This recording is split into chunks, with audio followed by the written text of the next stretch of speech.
Upgrades.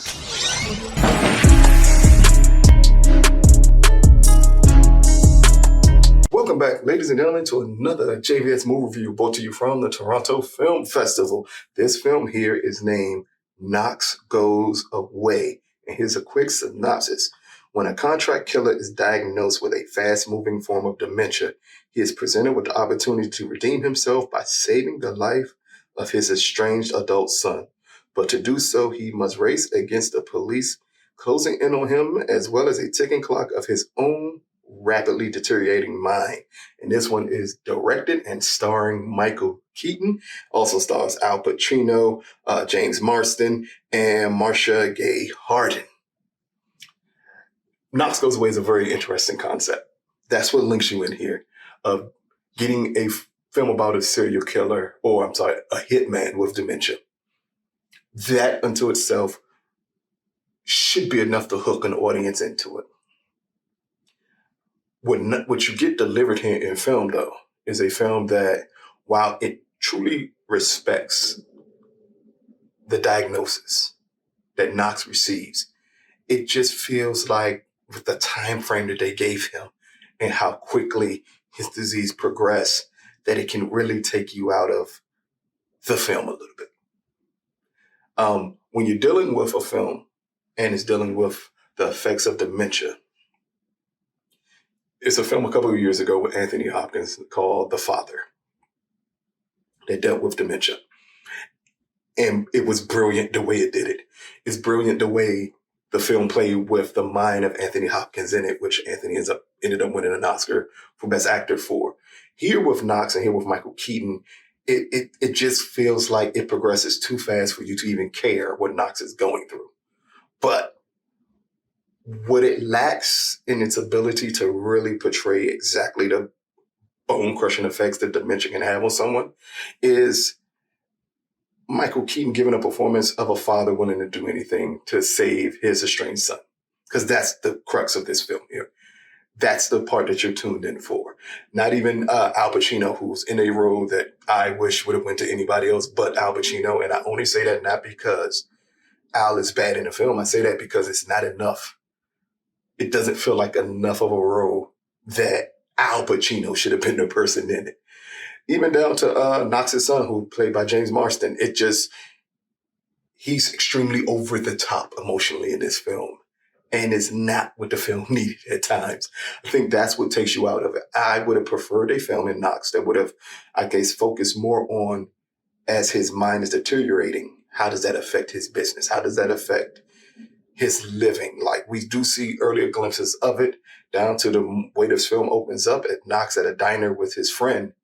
And we see here some of those effects taking place before he's even fully diagnosed with just how devastating his dementia is going to be. Here, it's just little things that he's forgetting from time to time. I think at the beginning of this film, they perfectly depict what dementia is. I think when we get to the point of Knox being diagnosed and given a ridiculously short time frame before his world's going to completely crumble, that's when this film falters a little bit. Now, the action set pieces are solid here. Again, it's Michael Keaton. He knows how to do this. He knows how to act. It really works. You feel for Knox in it, even if him having dementia it isn't the reason why, because it just moves too fast for you to even feel the full effects of his diagnosis. And that is the huge flaw with this film, is it just moves too fast.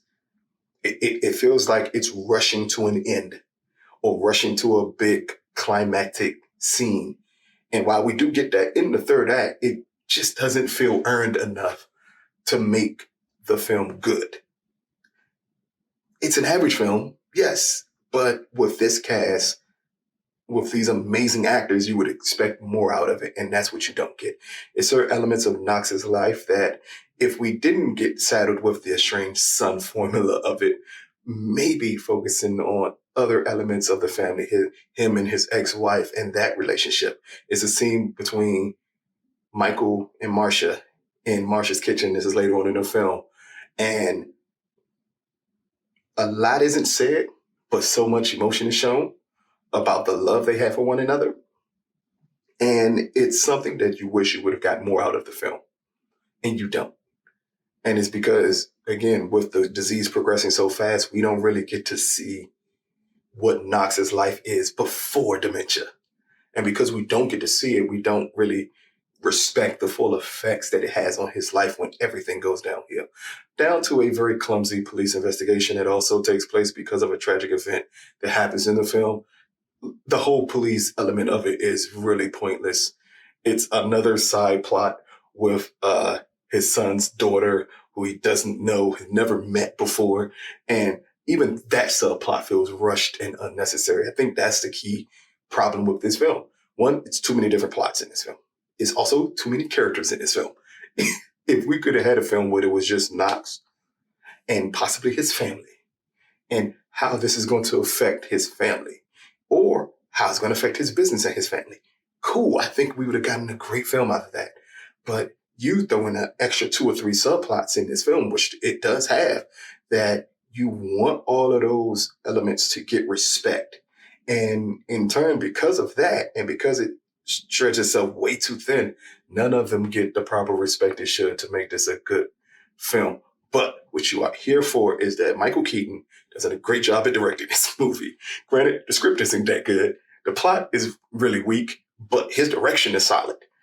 Like, some of the shots that he pulls off, some of the angles that we get are great. It's just, unfortunately, all the rest of the elements are a wash in this film.